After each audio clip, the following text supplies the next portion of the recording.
Olá, sejam muito bem-vindas ao nosso Confraria de Mulheres, esse encontro semanal que existe para que a gente reflita, aprenda com as maravilhosas personagens bíblicas. Algumas mulheres muito fortes, outras protagonistas, algumas antagonistas, enfim, mulheres que podem nos ensinar, nos edificar e principalmente trazer para nós valores importantíssimos da palavra de Deus. Vamos lá, hoje eu queria chamar para a nossa conversa aqui uma mulher que a Bíblia não cita o nome dela, só fala o nome do marido dela. Nós já falamos da mulher de Jó e hoje nós vamos falar da mulher de Ló. Mudou só uma letrinha, nós vamos falar da mulher de Ló. Você, com certeza, se você cresceu numa igreja evangélica, criança, você deve se lembrar de uma musiquinha. Olhou para trás, se deu mal a mulher de Ló, virou uma estátua de sal. Essa mesma. Nós queremos falar sobre a mulher de Ló e essa história está descrita em Gênesis capítulo 19. Ló estava sentado à porta da cidade de Sodoma, uma cidade cheia de impiedade, quando ele foi visitado por dois homens, dois anjos enviados pelo Senhor. E esses anjos foram ali, se encontraram com Ló, que estava sentado à porta da cidade, e eles iriam dormir na praça da cidade mesmo, mas Ló insistiu com eles: não, de maneira nenhuma, eu faço questão de receber vocês na minha casa. Muito bem, a partir do verso 4 de Gênesis, o texto diz assim: ainda não tinham ido deitar-se, então os anjos, esses homens, foram à casa de Ló, Ló os alimentou, sua família recebeu aqueles homens, e eles foram alimentados e ainda não tinham ido deitar-se para descansar, quando todos os homens de toda parte da cidade de Sodoma, dos mais jovens aos mais velhos, cercaram a casa. Chamaram Ló e lhe disseram: onde estão os homens que vieram à sua casa esta noite? Tragam-os para nós aqui fora para que tenhamos relações sexuais com eles. Ló saiu de casa, fechou a porta atrás de si e lhes disse: não, meus amigos, não façam essa perversidade. Olhem, eu tenho duas filhas que ainda são virgens. Vou trazê-las para que vocês façam com elas o que bem entenderem, mas não façam nada a estes homens, porque se acham debaixo da proteção do meu teto. Olha que coisa seríssima isso. Você acha que Ló não amava suas filhas virgens? Claro que amava, mas ele sabia que estavam hospedando homens do céu, anjos do Senhor. Eram seres sobrenaturais. E Ló tinha esse entendimento e essa questão da hospitalidade, de proteger a pessoa que está na sua casa, né, é muito séria aqui nesse contexto cultural. Então ele fala: não, de maneira nenhuma não façam isso, porque Ló conhecia a perversidade desses homens. Ló conhecia o problema de Sodoma e que as abominações de Sodoma já tinham chegado às narinas do Deus eterno. E aí ele faz essa proposta: mas não façam nada a estes homens, porque se acham debaixo da proteção do meu teto. Saia da frente, gritaram. Disseram: este homem chegou aqui como estrangeiro e agora quer ser o juiz? Quer dizer, agora a ira dele se voltou para Ló. Você chegou aqui como estrangeiro, agora quer ser nosso juiz? Faremos a você pior do que a eles. Então empurraram Ló com violência e avançaram para arrombar a porta. Puxaram-no para dentro e fecharam a porta. Depois feriram de cegueira os homens que estavam à porta da casa, dos mais jovens aos mais velhos, de maneira que não conseguiam encontrar a porta. Então, aqueles anjos ali feriram de cegueira, aqueles homens não conseguiram encontrar a porta. Os dois homens perguntaram a Ló: você tem mais alguém na cidade? Genros, filhos ou filhas, ou qualquer outro parente? Tire-os daqui, porque estamos para destruir este lugar. Deus tinha enviado juízo, e aí a gente entende por quê. Dos mais jovens aos mais velhos, perdeu-se o temor,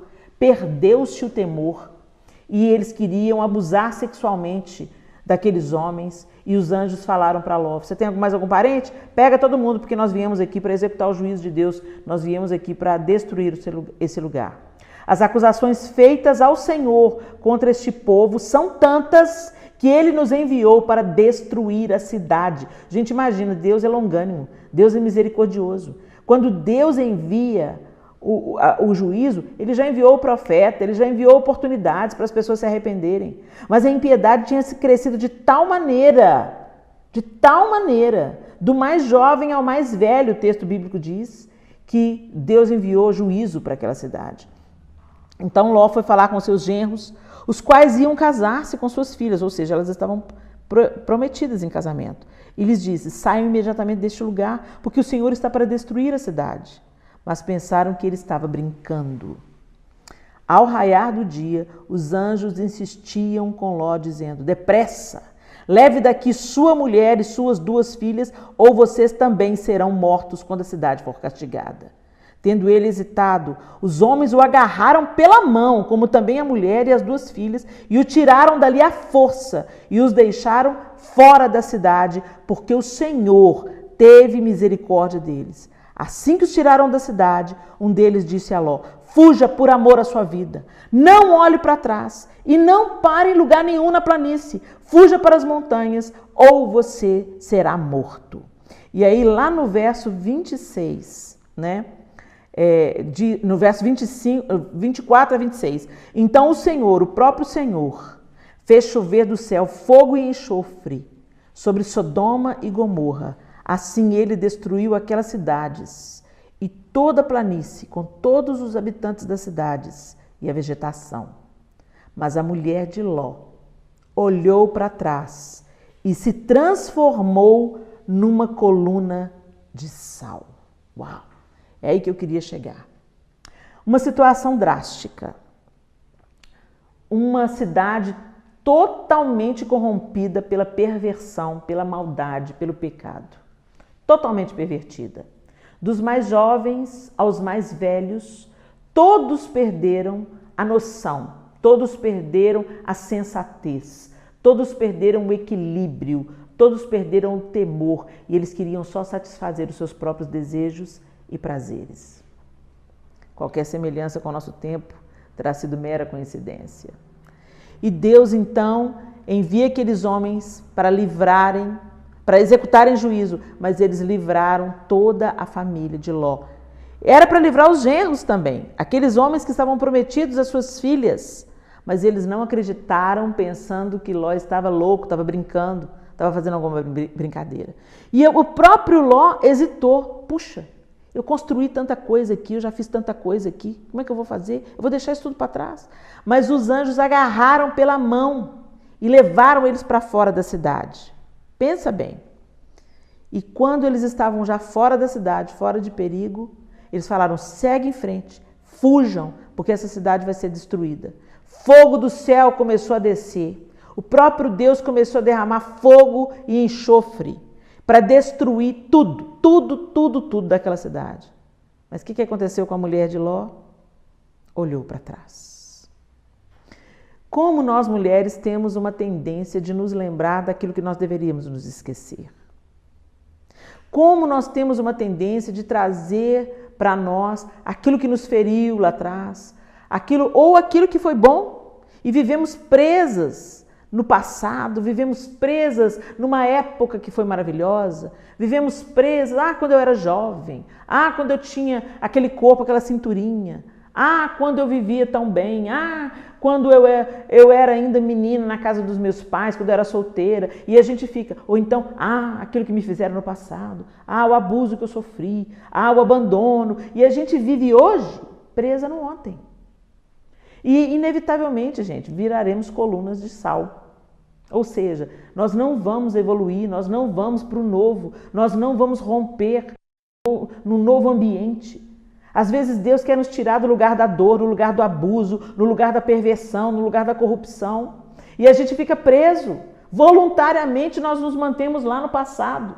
E foi isso que aconteceu com a mulher de Ló. Ela olhou para trás. Gente, no lugar totalmente pervertido pela maldade. Ela estava ali, ela viu os homens da cidade tentando abusar dos seus hóspedes. Ela viu a perversão do lugar, ela viu de perto a corrupção do lugar. Entretanto, o que será que tinha em Sodoma para levar a mulher de Ló lamentar deixá-la? Certamente, um patrimônio construído ali, talvez. Minha casa que eu construí com tanto carinho, talvez. Então entenda, às vezes a gente fica preso no passado não apenas nas coisas ruins, mas também nas coisas boas. Ok, deve ter sido maravilhoso o que você viveu no passado, mas Deus quer fazer coisa nova. Deus tem algo novo para ser liberado na sua vida. Deus tem uma nova jornada, Deus quer inaugurar algo novo. E isso que é maravilhoso da gente caminhar com Deus. Porque as coisas boas do passado são maravilhosas sim, mas é para frente que se anda, quem anda para trás é caranguejo, gente. E o Senhor vai renovando e vai fazendo novas todas as coisas e vai trazendo coisa boa para a gente. Então talvez você esteja já liberta de um passado ruim, curada de um passado ruim, mas não consegue ter uma nova perspectiva para o amanhã porque está presa no que foi bom do seu passado. Ah, a minha juventude. Ah, quando aquele grupo fazia sucesso. Ah, as músicas do passado eram tão boas. Ah, e a gente fica nesse saudosismo e deixa de desfrutar das coisas boas que Deus quer nos entregar hoje. Para de ficar apegada ao que foi. O que foi ótimo, mas passou, gente. E Deus quer fazer algo novo na sua vida hoje. Deus quer trazer um renovo sobre o seu casamento hoje. Seu casamento no princípio foi feliz? Glória a Deus. Mas Deus quer trazer um renovo hoje.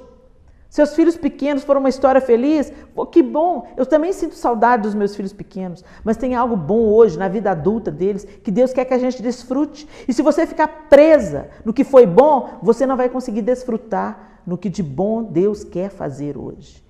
Então, não seja como a mulher de Ló. Não fique olhando para trás. Não fique olhando para aquilo que você perdeu, aquilo que você tinha e não tem mais, aquilo que passou. Seja grato pelas coisas boas que te aconteceram no passado. Mas caminhe para frente. Caminhe perguntando para Deus, e amanhã, Senhor? O que o Senhor quer fazer amanhã? E hoje, Senhor? O que está acontecendo de bom aqui hoje que eu posso desfrutar? Deus quer fazer o melhor na sua vida hoje. É hoje que a gente tem para viver. Amanhã pertence ao Senhor e o ontem, o passado, é história.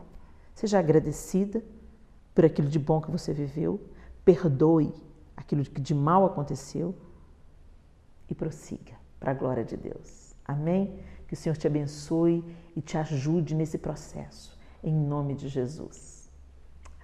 E agora nós vamos ficar com o nosso conselho profissional. E quem traz o conselho profissional hoje é a nossa queridíssima Virgínia Pelles, a sexóloga que tira as nossas dúvidas nesse ambiente totalmente fechado, privado, para a gente ter toda a liberdade de falar sobre todos os assuntos. Amém? A pergunta de hoje talvez seja a sua pergunta aí, a sua dúvida. Virgínia, qual é o melhor momento para nós falarmos sobre sexo com os nossos filhos, crianças e adolescentes? Qual é o melhor momento? Olá, pessoal! É uma gratidão muito grande fazer parte desse projeto lindo com a Helena Tanuri, que é a Confraria de Mulheres. Então, muito feliz de estar aqui mais uma vez com vocês. A pergunta hoje é quando falar de sexo ou abordar o assunto de sexualidade para o filho da gente. Bem, não só como profissional da área, mas como mãe também eu vou falar com muita tranquilidade e paz sobre esse assunto. Eu tenho duas filhas que hoje elas têm 19 anos e tenho um pequeno que o mais novo tem 8 anos e tenho a Helena também, né, de 10 anos.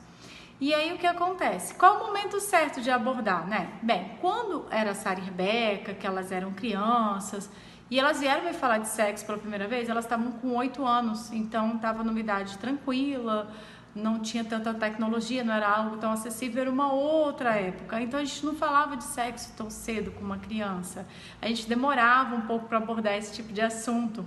E o mundo ao redor, no universo, tudo onde estava e onde acontecia, não tinha essa questão da sexualidade tão explícita quanto a gente tem hoje, né?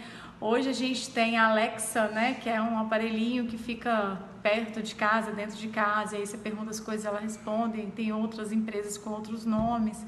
E tem o celular, que às vezes a gente fala aqui, né? Tem a Siri no iPhone, no Android tem uma outra, que é só você perguntar no Google, né? E lá a criança faz a pergunta e ela acessa uma série de conteúdos.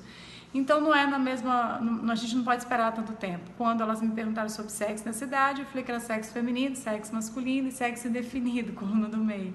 E ficaram extremamente esclarecidas. Só com 12 anos que voltaram a tocar no assunto. Já a Helena, de 10 anos, mas o Emanuel, de 8 anos, é totalmente diferente. Vem de um universo, de um momento, de um boom tecnológico, onde a gente não pode esconder as coisas dos filhos da gente. Eu acredito muito na palavra de Deus, quando ela fala, conhecereis a verdade vos libertará. Então, eu sou muito adepta disso. Então, eu acho que a gente tem que ensinar a verdade. Mas a verdade tem que ser ensinada assim como Cristo nos ensinou. Jesus, em momento nenhum, ele respondia, né? Igual o cego de Jericó, que vai lá e pergunta: o que queres que eu te faça? Lógico, Jesus, eu quero ver. Mas nem sempre a pergunta precisa ser clara, né? Ou a resposta tem que ser tá clara. Não sei se ficou claro também. Mas o que eu quero dizer com isso? Seu filho perguntou: o que é sexo? Pergunta: o que você quer saber? O que você acha que é? Faça como Jesus. Responda com uma outra pergunta para entender. Por que eu estou dizendo isso? Eu vou contar uma história bem rápida para vocês entenderem. Tava a mãe e a menina na cozinha, né? E a mãe estava cozinhando e a menina lá de 8 anos sentada e perguntou: mãe, o que é virgem? E a mãe, na hora, toda desconcertada ali, com aquele monte de panela, toda preocupada lá, deixa eu pegar um negócio para mexer na panela, e falou assim: filho, virgem é aquela pessoa que nunca teve relação sexual. Aí a menina falou assim: nossa, e o que é relação sexual? Ai, meu Deus, que nunca transou. Mãe, o que é transou? Que nunca fez sexo. O que é sexo? É coisa que uma mulher faz depois do casamento, pelado, e desse sexo sai filho. Aí a menina ficou assim, e a mãe foi toda vez que ela tentava responder uma pergunta, ela se embolava mais ainda.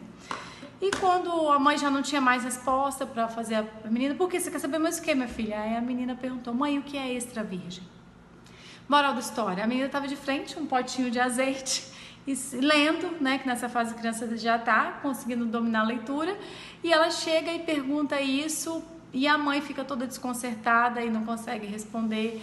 Moral da história: a pergunta foi do que ela ouviu. Esses dias meu filho perguntou: o que é bi? Aí eu falei assim: é 2.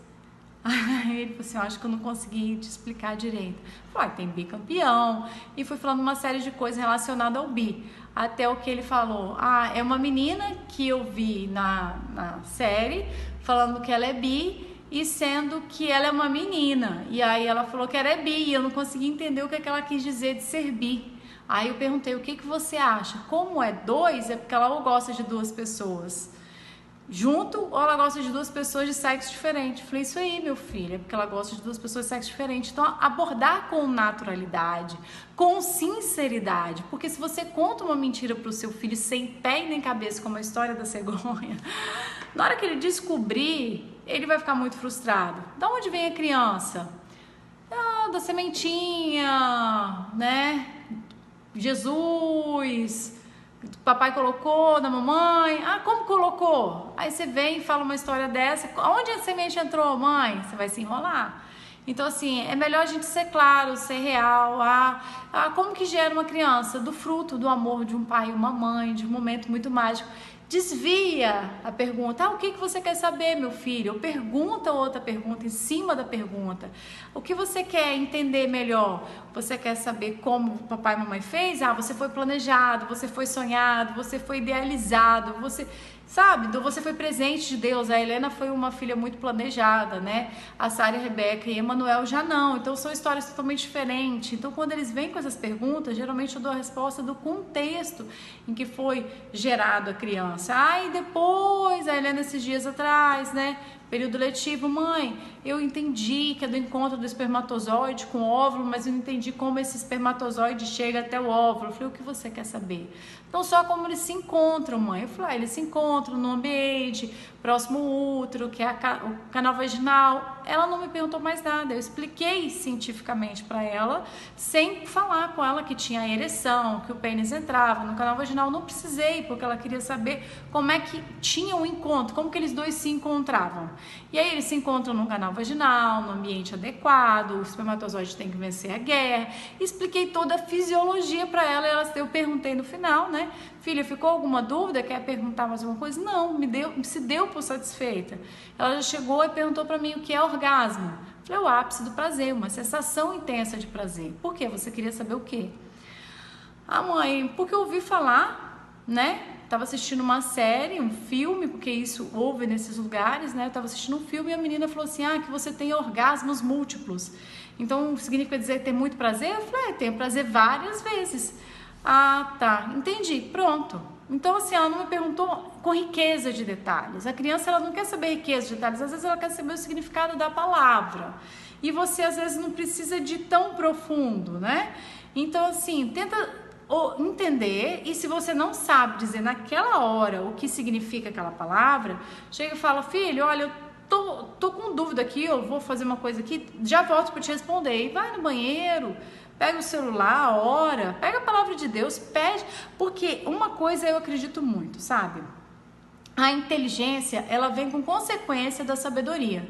E a sabedoria é algo que só Deus dá. E a gente não recebe porque não sabe pedir. Então você não está pedindo sabedoria, como que você vai ter inteligência? Entendeu? Então, eu não sou inteligente, não existe isso. Deus capacita os escolhidos, Ele não escolhe os capacitados.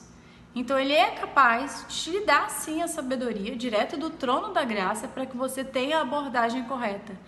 Infelizmente, é legal que essas informações não cheguem antes dos 7 anos, porque é onde a criança está formando o caráter. E a gente que é dessa área, a gente sabe que as crianças que têm acesso à informação antes dos 7 anos, elas têm um comportamento mais volúvel, volátil, que é não conseguir se firmar em muitas coisas, porque a sexualidade foi introduzida muito antes da hora, né?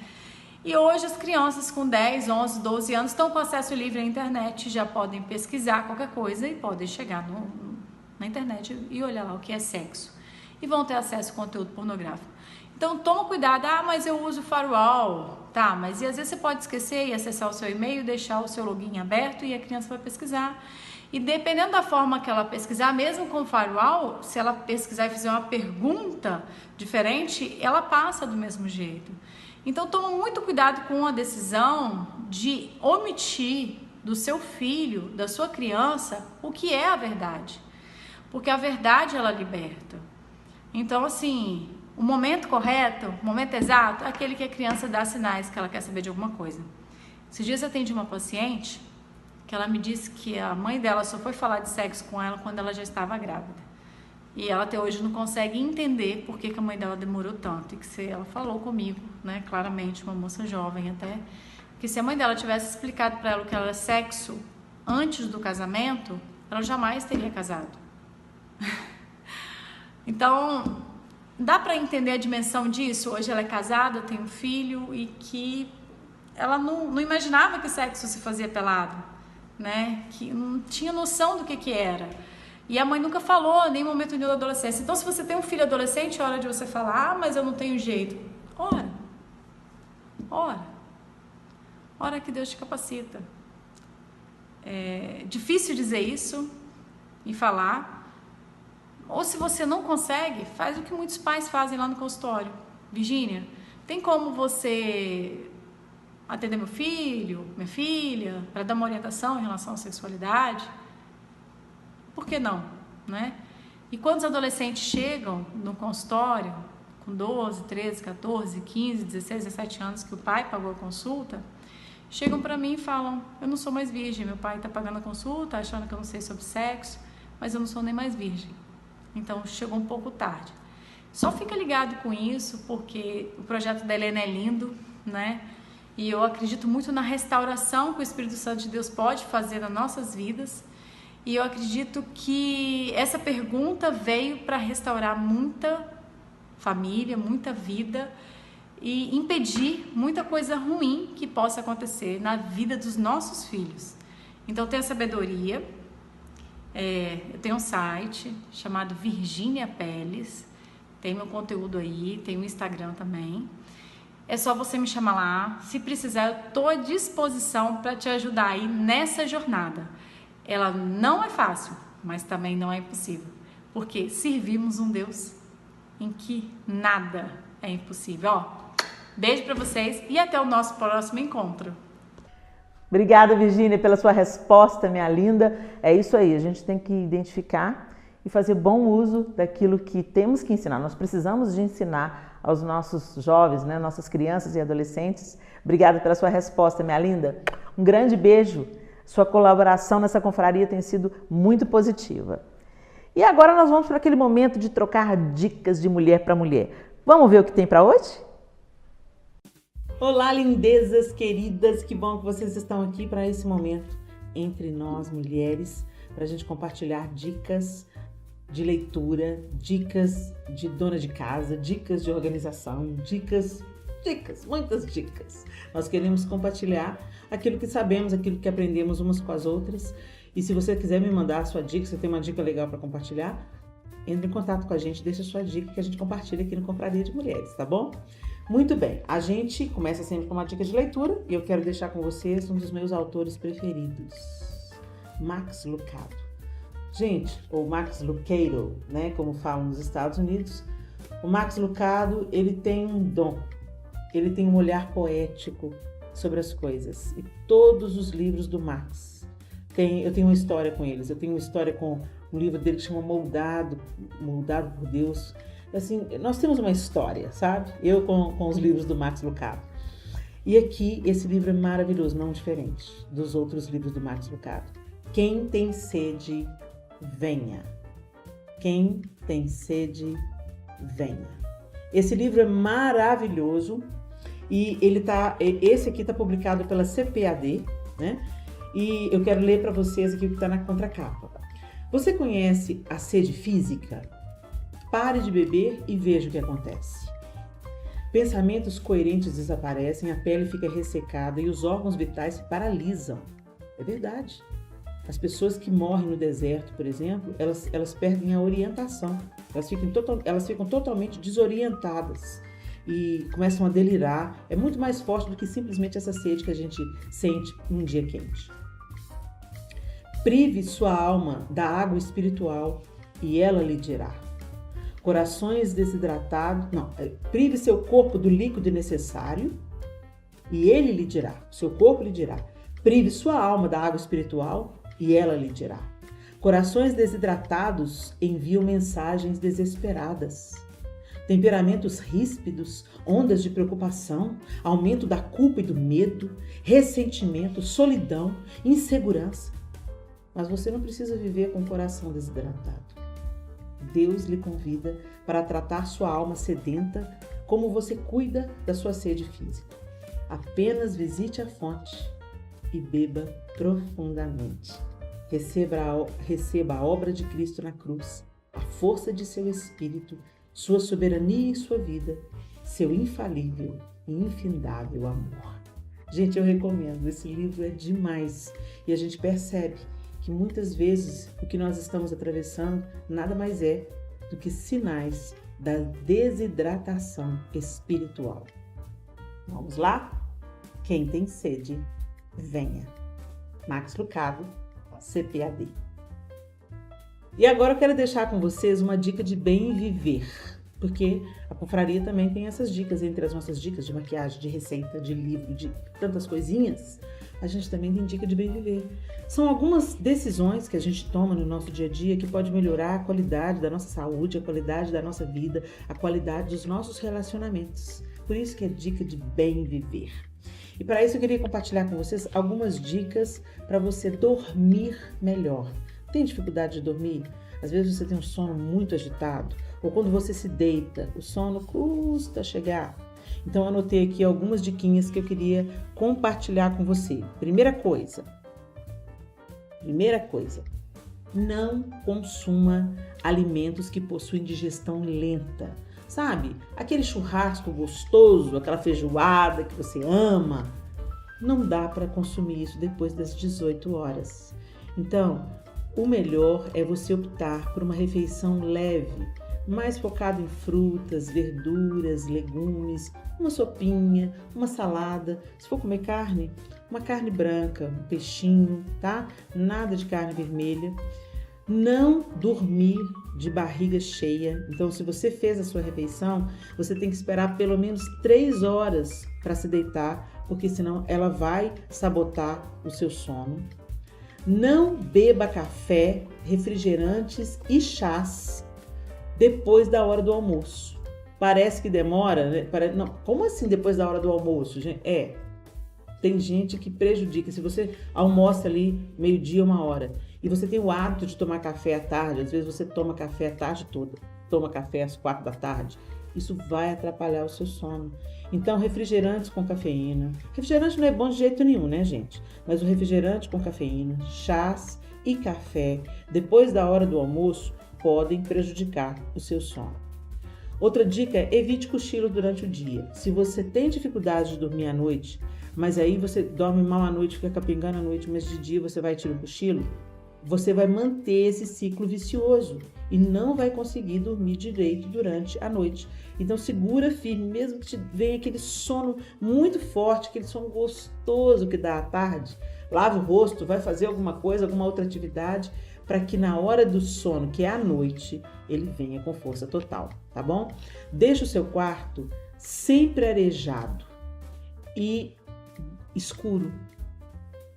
Gente, para a gente produzir a melatonina, a gente tem que estar na mais completa escuridão, sabia? Aí você vai para o quarto, liga a televisão.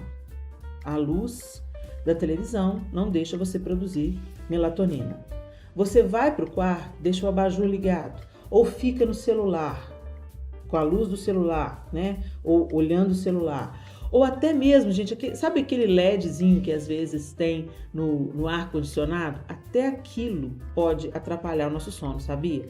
O nosso corpo, para produzir a melatonina, que é esse hormônio natural do nosso sono, ele só produz no mais absoluto escuro. Então, procure aí apagar todas as luzes, manter o ambiente fresco, arejado, gostoso, né? Com uma temperatura agradável para que você consiga dormir e embarque nesse sono aí. Não utilize o celular na hora de deitar, tá, gente? Tem muita gente que vai para a cama com o celular. E associado a esses bons hábitos de não comer antes de dormir, de não consumir cafeína, chás ou refrigerantes com cafeína depois do período do almoço e não deixar pequenas lâmpadas acesas produzir a total escuridão, tem alguns chás que podem ajudar na hora do sono. Então, sabe aquele chá mate, o chá preto, você evita depois do almoço. Mas outros chás são amigos, como o chá de melissa, o chá de camomila, o chá de mulungu, o chá de cidreira e a valeriana, que são calmantes naturais. Elas vão te desacelerar, te relaxar, né? E aí você vai dormir bem. Então pensa nisso, porque a qualidade do seu sono é fundamental para as suas atividades diárias. Se você não dorme bem, você fica desgastado durante o dia. E, gente, ao longo do tempo, quando você não dorme bem, muitas noites, isso promove uma série de coisas, inclusive a depressão. Então é muito importante você cuidar da qualidade do seu sono. Não considere como banal. Às vezes a gente pensa, não, eu já estou na menopausa, isso é normal, a gente dormir mal. Não, não é normal a gente dormir mal. É normal a gente dormir bem, revigorar o nosso corpo para a gente viver bem o nosso dia. Então faça uso aí dos chás certos, elimine aqueles maus hábitos, nem que seja gradativamente. Vai diminuindo aos pouquinhos até você conseguir dormir bem. E claro, faça aquela oração, né? Peça ao Senhor, Deus. Quando eu estou muito cansado e não consigo dormir, eu sempre oro, Senhor, me dê uma noite reparadora. E enquanto eu durmo, renova, Senhor, a minha voz, renova a minha mente, renova todo o meu corpo, para que no dia de amanhã eu acorde 100% disposta. Fica aí a nossa dica de bem viver. Vale a pena colocar em prática. É isso aí, eu espero que as nossas dicas, as dicas de leitura, as dicas de mulher para mulher sejam inspiradoras para você e estejam trazendo novidades aí para facilitar o seu dia a dia. E a gente se encontra na próxima Confraria de Mulheres com a graça e permissão de Deus. Até lá, se Deus quiser.